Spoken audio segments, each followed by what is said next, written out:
안녕하세요. 정욱입니다. 북카페 라파에로 오신 것을 환영합니다.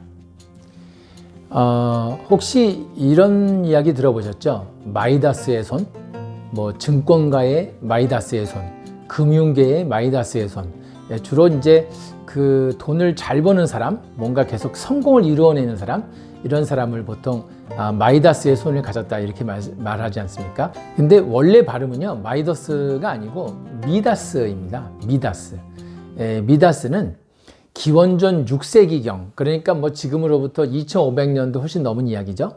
고대 그리스 이야기인데 실제로는 오늘날 터키 땅에 있었던 프리기아라는 왕국이 있었습니다. 기원전 6세기경 프리기아 왕국에 미다스라는 왕이 있었어요. 미다스 왕. 이 미다스 왕이 백성들을 너무나 아끼고 사랑하는 나머지 늘 아쉬웠다고 해요. 내게 조금 더 돈이 있다면, 금이 있다면 저 백성들을 더 편안하게 해줄 수 있을 텐데 라는 생각을 했다고 합니다. 그러던 어느 날 당시에 이제 그리스 신화에는요, 포도주의 신이 있어요. 그냥 술의 신이라고 해도 좋겠습니다. 디오니소스라고 합니다. 네, 술의 신 디오니소스. 이제 나중에 로마 신화는 사실 그리스 신화를 거의 상당 부분 도용하죠. 이제 로마 신화에서는 이제 바쿠스 또는 바꼬, 바추스 이름이 조금씩 나라마다 언어마다 조금씩 다르고, 우리나라에서는 바카스 있지 않습니까? 자양강장제 바카스. 네. 바카스 예전 동아제약 사장님이 이 로마 신화나 그리스 신화에 아마 이해가 좀 있으셨던 것 같아요. 그래서 이름을 바로 술의 신, 포도주의 신 바카스라고 자양강장제 이름을 붙인 것 같습니다. 그런데 그리스 신화에서는 술의 신 이름이 디오니소스예요.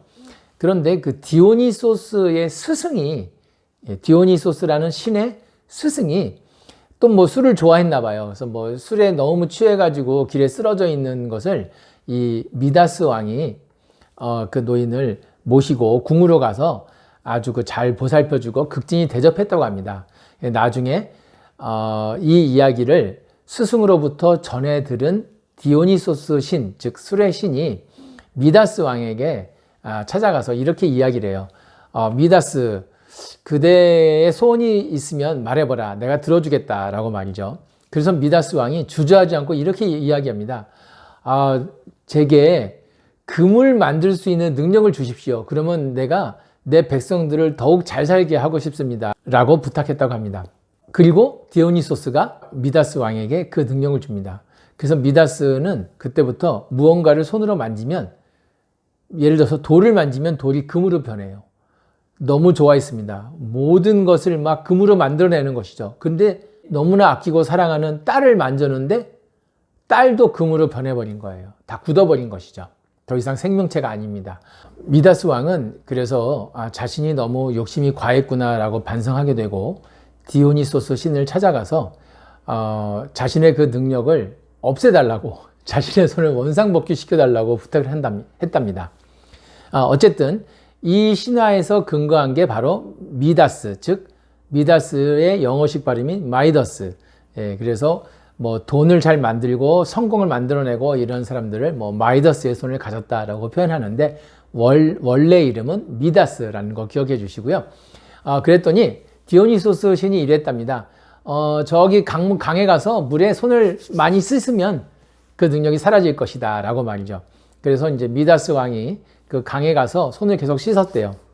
며칠 동안을 손을 씻어가지고 겨우 이제 뭐든지 만지기만 하면 금으로 변하던 그 능력이 이제 사라질 때, 우연히 숲의 신이라고 있습니다. 숲의 신 이름은 판입니다. 숲의 신은 이 상체까지는 이제 사람의 모습인데 나머지는 말 있죠. 이히잉 말의 모양을 가졌는데 바로 숲의 신이고 이름은 판이라고 합니다. 이 판이 미다스 왕을 위로해주고 하는 과정에서 두 사람이 친한 친구가 돼요. 근데 이 판이 갈대를 잘라서 만든 피리를 매우 잘 불었답니다. 그 전에 이걸 말씀드려야겠네요. 그리스 신화에 태양의 신이자 음악의 신이 아폴론이라고 있습니다. 로마 신화에서는 아폴로, 그리스 신화에서는 아폴론인데요. 숲의 신 판이 이런 말을 했어요. 내가 갈대로 만든 피리를 잘 부는데 내가 아폴론 신보다도 훨씬 더 나을 거야 라고 말했다고 합니다. 감히 음악의 신인 아폴론의 이름을 거론한 것이죠. 근데 아폴론이 이걸 또 어떻게 들었어요. 그래서 아폴론 신이 화가 났고 판에게 와서 많은 사람들이 보는 앞에서 서로 누가 더 피리를 잘 부르는지, 누가 더 피리를 잘 연주하는지 겨루어 보자라고 합니다. 그래서 이제 아폴론도 피리를 불고 또 판도, 숲의 신 판도 피리를 붑니다. 그런데 모든 사람들이 아폴론 신이 무서워서 아폴론 신이 훨씬 더 연주를 잘했다, 더 아름답게 연주했다라고 이야기합니다. 그런데 미다스 왕은 자신의 친구인 판이, 숲의 신 판이 피리를 더 잘 연주했다라고 솔직하게 이야기를 해요. 이에 화가 난 아폴론 신이 미다스 왕의 귀를 잡아당겼답니다. 그래서 미다스 왕은 귀가 당나귀처럼 이렇게 커졌다고 해요. 그리고 이제 뭐 한 몇십 년 전에 실제로 그 프리기아 왕국 미다스 왕의 그 무덤이 발굴됩니다. 그리고 거기에 남아있는 이제 뭐 유골이라든가 이런 걸 가지고 조사를 했는데, 실제로 미다스 왕의 귀가 당나귀처럼 큰 것은 아니지만 보통 사람보다는 조금 컸다라고 밝혀졌다고 합니다. 뭐든지 좀 과장이 되어 있었겠죠. 당나귀 귀까지는 아니라는 것입니다. 그런데 이 미다스 왕이 이제 귀가 너무나 커졌잖아요. 당나귀처럼. 그런데 그것을 본 사람에게 아무에게도 내 귀가 당나귀 귀처럼 커졌다고 말하지 말아라 라고 명령을 내렸어요. 그런데 이 사람이 결국은 입이 근질근질 답답함을 참지 못하고 갈대밭에 가서 미다스 왕의 귀는 당나귀 귀다 라고 소리를 친 것이죠. 그래서 그때부터 갈대밭에서 바람이 불면 미다스 왕의 귀는 당나귀 귀다라는 말이 들렸다라는 전설이 있습니다. 그런데 바로 이 이야기가 추후에 어떤 경로를 통해 우리나라에까지 전달이 되었다고 해요. 그래서 아마 제가 알기로는 통일신라 시대의 그 경문왕인 것 같은데, 그때 그 임금님 귀는 당나귀 귀라는 그런 어떤 그 전설, 뭐 옛날 이야기 이런 게 있지 않습니까? 거기서는 아마 대나무 밭에 가서 임금님 귀는 당나귀 귀라고 외쳤던 것으로 그런 동화를 읽었던 기억이 있습니다. 물론 이제 프리기아 왕국의 미다스 왕은 기원전 6세기이고 경문왕은 통일신라 시대이니까 시대적으로는 많은 차이가 있지만, 어쨌든 오늘날 지리적으로는 터키 땅의 이야기가 우리나라에까지 전달되었다는 게 참 놀랍습니다. 그리고 재미있기도 하고요. 그리고 바로 이 그 판이 불었던 그 피리, 갈대를 잘라서 만든 그 피리가 발전된 것이 바로 무엇이냐면 오늘날 우리가 펜플룻이라고 부르는 것입니다. 플룻은 뭐 영어죠. 그리고 스페인어는 플라우타, 우리말로 하면 피리입니다.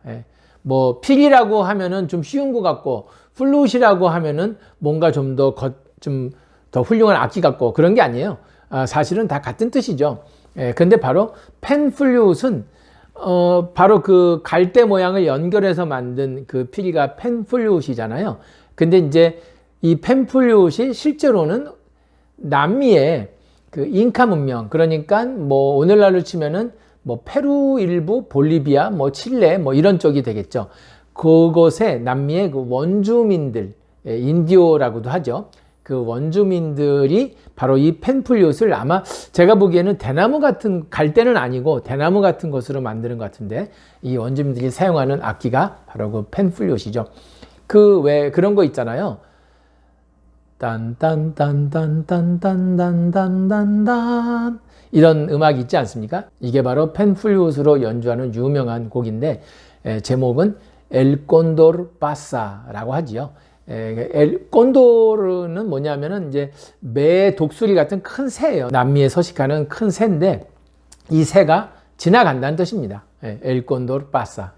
그 음악을 보통 남미의 인디오들이, 남미의 원주민들이 펜플룻으로 연주를 하죠. 마이더스의 손, 마이더스가 예전 그 그리스 신화에서는 미다스 왕 이야기에서 남미의 펜플룻까지 이야기가 길어졌습니다. 네, 오늘 북카페 라파엘은 140페이지 상단부터 읽어드리겠습니다.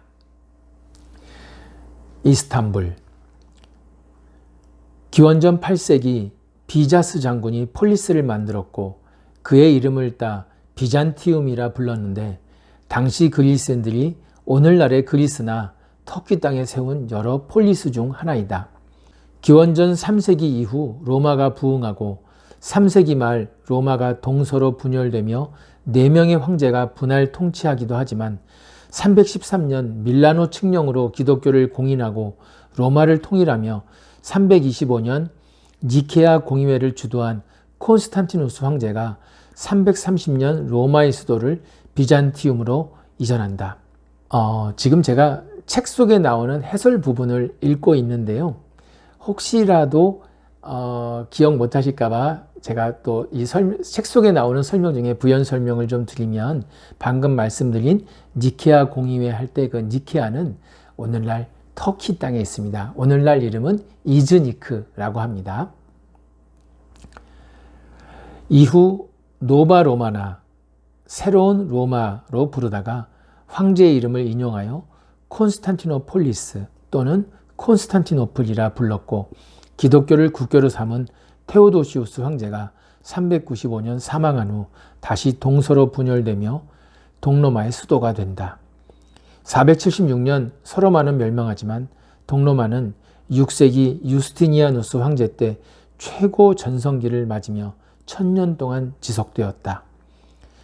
동북아시아로부터 이주해온 유목민족 투르크인들이 셀주크 제국을 세워 동로마를 압박하고 11세기 말에서 13세기 말 8차까지 이어지는 십자군 전쟁에서 셀주크 제국이 가장 용맹히 십자군을 저지하며 분열되지만 1299년 세워진 오스만 제국이 동로마 제국의 영토를 조금씩 잠식해가며 콘스탄티노플을 포위한다.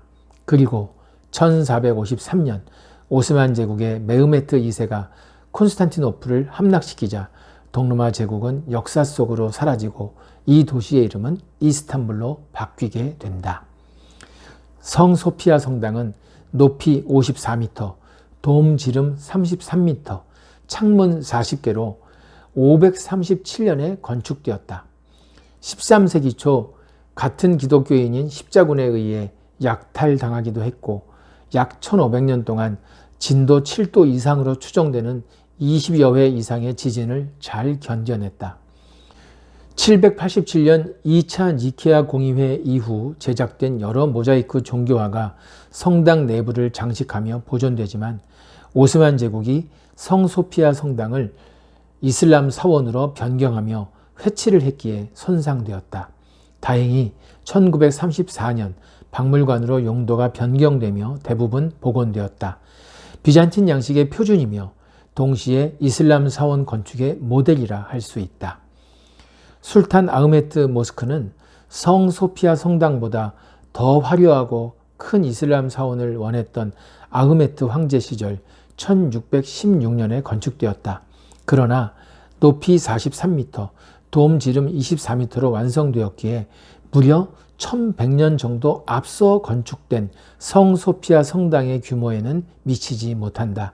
그렇지만 창문이 260개에 이르며 이즈니크산 화려한 아라베스크 무늬가 새겨진 약 2만 1000개의 푸른색 타일에 햇빛이 반사되면 모스크 내부가 푸른색을 띠게 되어 블루 모스크라는 별명을 갖게 되었다. 히포드롬 광장은 2세기 로마 제국 시절 검투사들이 생사를 걸고 싸우면서 관중들에게 오락을 제공하던 경기장이었고 4세기 초 콘스탄티누스 황제가 이를 금지한 후 가로 400m에 세로 120m의 전차 경기장이 되었다. 광장 안에는 기원전 1500년 이집트에서 제작되었고 4세기 말 광장으로 이동된 테오도시우스 오벨리스크, 기원전 500년 그리스가 페르시아와의 전쟁에서 승리한 후 페르시아 군인들의 청동 방패를 녹여 제작한 것을 4세기 초 광장으로 이동시킨 뱀기둥, 10세기 콘스탄티누스 7세 때 세워진 후 13세기 초 십자군에 의해 청동 표면이 벗겨진 콘스탄티누스 기둥, 그리고 1898년 독일에서 제작되고 비렐름 2세가 터키에 선물하여 오리엔트 특급 열차로 이동된 네오 비잔틴 양식의 비렐름 2세 분수가 모든 사람들의 시선을 사로잡는다. 조금 전 말씀드렸듯이 지금 책 속에 해설 부분을 제가 읽어드리고 있는데요. 또 약간의 해설이 필요할 것 같아서 부연 설명을 드리면, 오벨리스크는 일종의 기념비라고 할 수 있습니다. 하나의 돌로 만든 기념비로 주로 어떤 전쟁의 승리 같은 것을 기념하는 내용을 담은 것을 보통 오벨리스크라고 합니다. 그리고 이제 조금 전에 콘스탄티누스 7세라고 제가 말씀드렸는데, 그 유명한 콘스탄티누스 황제, 콘스탄티누스 대제가 아니라 10세기의 콘스탄티누스 7세 황제를 뜻합니다. 그러니까는 기독교를 공인했던 그 콘스탄티누스 황제는 아니고, 로마 시대의 여러 황제들 중에서 콘스탄티누스라는 이름을 가진 7번째 황제가 콘스탄티누스 7세라고 이해하시면 되겠습니다. 이제 방금 제가 이제 히포드롬 광장 안에 있는 몇 가지를 말씀드렸는데, 이 중에서 가장 새 거, 그러니까 가장 오래되지 않은 것, 바로 가장 최근에 만들어진 것이 조금 전 말씀드린 1898년에 만들어진 비렐름 2세 분수입니다. 대단하죠? 히포드롬 광장 안에 있는 여러 가지 건축물, 조각물들 중에서 가장 최신에 만들어진 것이 지금으로부터 100년도 훨씬 전에 만들어졌다. 이렇게 이해하시면 되겠습니다. 네, 책 내용 계속 읽겠습니다. 예레바탄 지하 궁전은 수로를 잘 만들던 로마의 걸작으로 시민들에게 물을 공급하기 위해 6세기에 건축된 지하 저수지이다. 길이가 140m에 이르고 약 10만 톤의 물을 저장할 수 있었으며, 표면에 물이 마르지 않는 눈물의 기둥과 그리스 신화에서 저주받은 여성인 메두사의 기둥이 유명하다. 돌마바흐체 궁전은 1856년 보스포러스 해협 바닷가에 건축되었다. 궁전의 일부가 바다를 매립한 지역 위에 세워져 궁전 곳곳에서 손에 잡힐 듯 가까이 넘실대는 푸른 바다가 궁전을 더욱 아름답게 한다.